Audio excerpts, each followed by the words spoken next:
चलिए क्वेश्चन देखते हैं एचसीएफ का। P is equal to x x x. इसका मतलब है कि P एक ऐसा नंबर है जो 3 डिजिट का नंबर है और तीनों डिजिट सेम है। P is equal to x x x be a 3 digit number. What is the HCF of P and 481? 481 और P का एचसीएफ यानी हाईएस्ट कॉमन फैक्टर क्या होगा? चार ऑप्शन आपके सामने है, 1, 18, 37 और 481।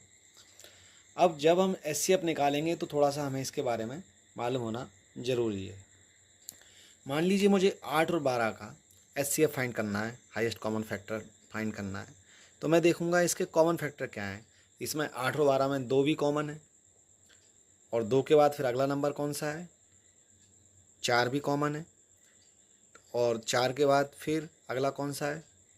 तो मुझे ये देखना है कि हाईएस्ट कॉमन तो है लेकिन हाईएस्ट कॉमन फैक्टर चाहिए मुझे। तो 2 इसका एचसीएफ होगा क्या? नहीं, 2 नहीं होगा। क्यों? क्योंकि ये हाईएस्ट कॉमन नहीं है, क्योंकि इसके बाद भी एक बड़ा कॉमन नंबर है और वो कौन सा है? वो नंबर है 4। तो इसका जो एचसीएफ है वो क्या हो जाएगा? 4। क्यों? क्योंकि 4 2 जा 8 और 4 3 जा 12। 4 से दोनों को डिवाइड कर पा रहा हूँ और ये हाईएस्ट नंबर है। 2 छोटा था, 2 से बड़ा 4 है। 4 से बड़ा कोई नंबर नहीं है जो इनको दोनों को डिवाइड करे। अब इसी तरीके से मुझे इसका हाईएस्ट कॉमन फैक्टर फाइंड करना है। इसके तो फैक्टर मैं कर सकता हूँ लेकिन P जो नंबर मुझे पता ही नहीं है, मैं उसके फैक्टर कैसे करूँ? 481 के फैक्टर तो मैं जानता हूँ बट P के फैक्टर कैसे होंगे? तो जब इस तरह का कोई क्वेश्चन हमारे सामने आता है तो इसका एक रूल है। पहले चलिए उस रूल को समझ लेते हैं।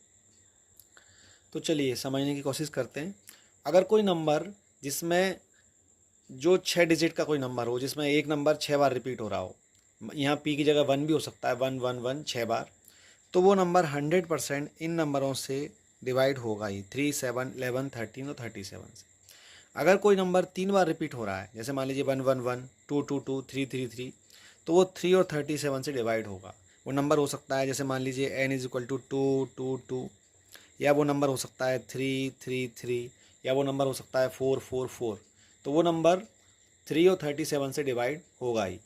तो अब क्या है, 481 के फैक्टर हम कर ही सकते हैं और P जो नंबर हमारे दिया है एक्स एक्स एक्स, इसके हम 1 1 1 2 2 2 कुछ भी मान सकते हैं। तो मुझे पता चल गया कि वो एग्जैक्टली 3 और 37 से डिवाइड होगा ही। तो मैंने देखा कि इसके दो फैक्टर हैं, 337, इसका 37, यानी कि दोनों का कॉमन फैक्टर 37 और इनमें 37 है क्या? यस है। तो ये इसका राइट आंसर हो जाएगा। अगर ये दोनों में कॉमन फैक्टर नहीं होता तो फिर इसका जो एचसीएफ होता है वो 1 हो जाता है।